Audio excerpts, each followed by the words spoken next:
በቀራንዮ ላይ ታየ የዓለም መድኃኒት የጌታ ትንሣኤ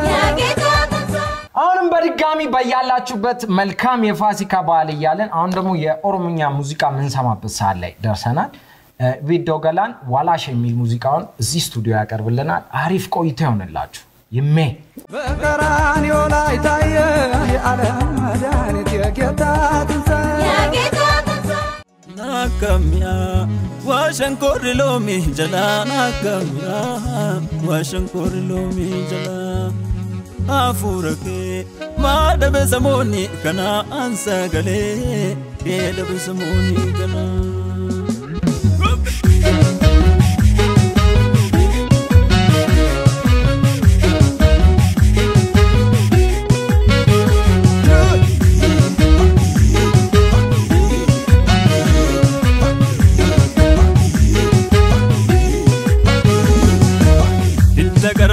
shola hitta kararu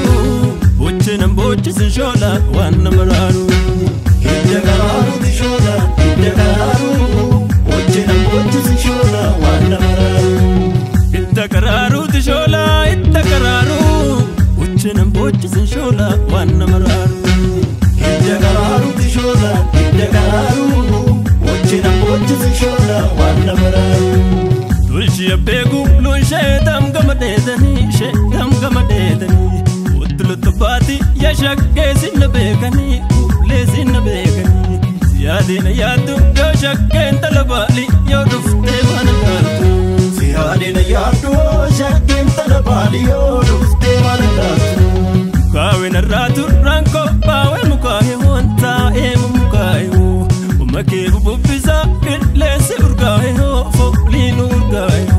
ziyadina yadu yashakke talabali yodufte manatu ziyadina yadu yashakke talabali yodufte manatu ege dadabera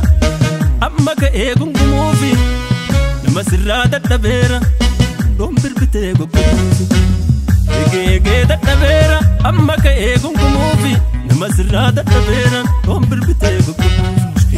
ege dadabera amma ka egungumufi namasirra dadabera dombirbite gokufi dombirbite gokufi dombirbite gokufi dombirbite gokufi dombirbite gokufi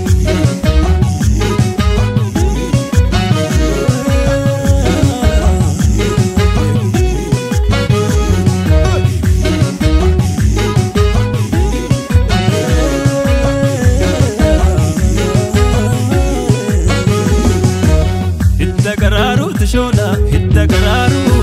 bochenam bochis shola wanna mararu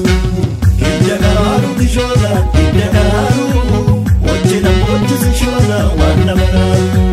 hitta kararu shola hitta kararu bochenam bochis shola wanna mararu hitta kararu shola hitta kararu bochenam bochis shola wanna mararu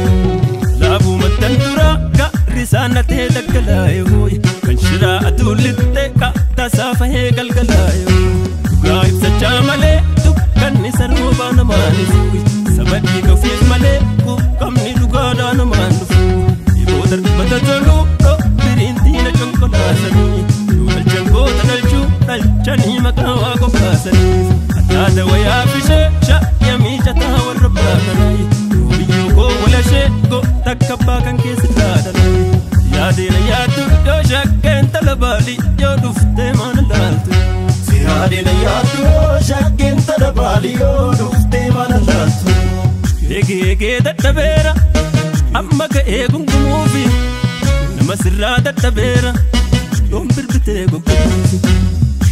ege dadabera amma ka egungumufi namasirra dadabera dombirbite gokufi